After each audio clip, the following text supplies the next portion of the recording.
Hello friends, welcome back to the official YouTube channel of TechSarge where we share income tax, financial, legal and secretarial updates with you. So stay tuned and subscribe our channel to get the notification first.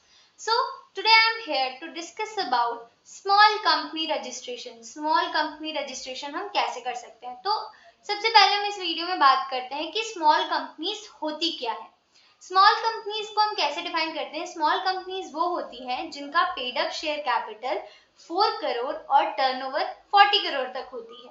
ठीक है, इससे ज्यादा paid up share capital हम नहीं रख सकते small company में। तो अब ये तो बात होती है कि आप एक नॉर्मल कंपनीज को कैसे डिफाइन कर सकते हो, नॉर्मल कंपनीज में से कैसे देख सकते हो कि ये स्मॉल कंपनी है या बिग कंपनी है। ठीक है, तो अब हम बात करें यहाँ पर रजिस्ट्रेशन की। तो जैसे कि मैंने अभी बताया कि एक स्मॉल कंपनी का paid up share capital 4 crore तक ही हो सकता है। तो इसके लिए सबसे मेन बात हमारी ये निकल कर आती है कि अगर हम कोई स्मॉल कंपनी बनाने जा रहे हैं तो उसका पेड अप शेयर कैपिटल हम 4 करोड़ से ऊपर नहीं लेके जा सकते हैं। ठीक है, अब चाहे वो स्मॉल कंपनीज में आप 1 पर्सन कंपनी बनाइए, प्राइवेट लिमिटेड कंपनीज बना लीजिए। ठीक है, तो दोनों में क्राइटेरिया आपका यही रहेगा। अब हम बात करते हैं रजिस्ट्रेशन की। तो रजिस्ट्रेशन के लिए वैसे तो इस पे हमारे चैनल पे एक डिटेल्ड वीडियो बनी हुई है रजिस्ट्रेशन प्रोसेस के लिए भी और डॉक्यूमेंट्स क्या क्या है। ठीक है, तो हम बात करते हैं अब यहाँ पे ओपीसी भी एक स्मॉल कंपनी में आएगी और एक प्राइवेट लिमिटेड कंपनी भी जो इस टर्नओवर और पेड अप शेयर कैपिटल में फुलफिल करती है, वो भी एक स्मॉल कंपनी आएगी।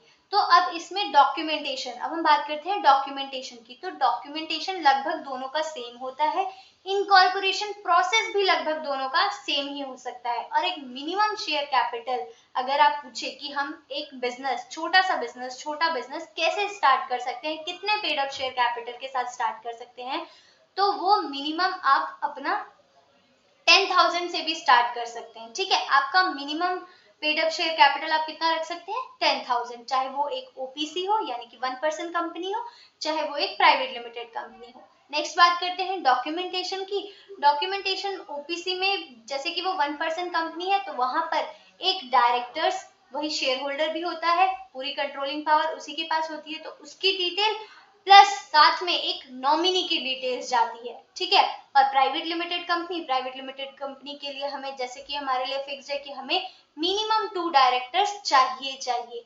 ये दोनों इनकी केवाईसी डॉक्यूमेंट्स में क्या आता है आपका?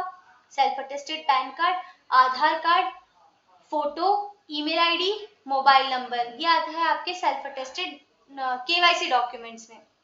ये सारे डॉक्यूमेंट्स आपको सेल्फ अटेस्टेड चाहिए होते हैं।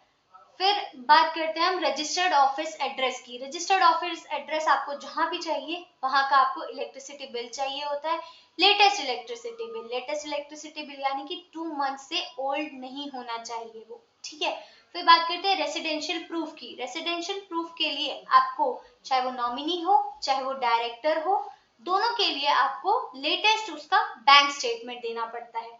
ठीक है, तो ये कुछ डॉक्यूमेंटेशन चाहिए होती है हमें एक स्मॉल कंपनी रजिस्ट्रेशन के लिए। ठीक है, फिर दोनों डायरेक्टर्स का डीएससी बनता है। सेम ओपीसी में भी आपका डायरेक्टर का भी डीएससी बनेगा और नॉमिनी का भी डीएससी बनेगा। फर्क सिर्फ इतना रहता है कि प्राइवेट लिमिटेड कंपनी में दोनों डायरेक्टर का डायरेक्टर आइडेंटिफिकेशन नंबर इशू होता है और ओपीसी में आपके पास सिर्फ डायरेक्टर का डायरेक्टर आइडेंटिफिकेशन नंबर जनरेट होता है, नॉमिनी का नहीं होता है।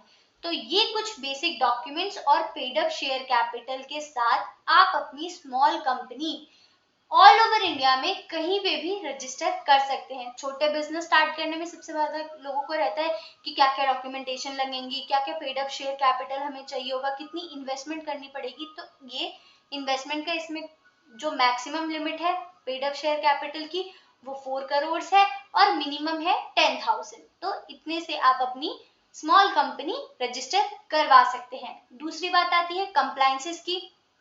तो स्मॉल कंपनी के कंप्लायंसेस में आपको आता है डीआर3 केवाईसी करानी होती है आपको डायरेक्टर्स का।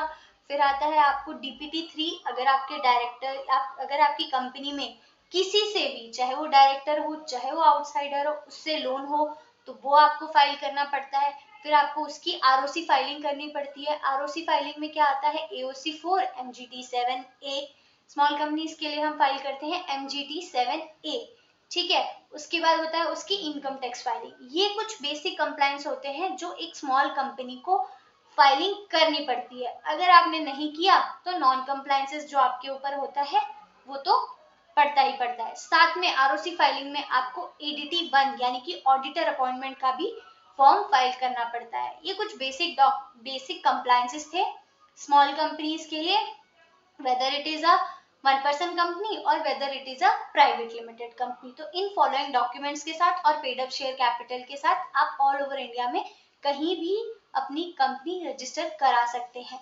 और कंपनी रजिस्ट्रेशन में मिनिमम आपका 5 to 7 वर्किंग डेज लगता है। ठीक है, नेम रिजर्वेशन के साथ अगर आपको करना हो तो 3 डेज और लगता है।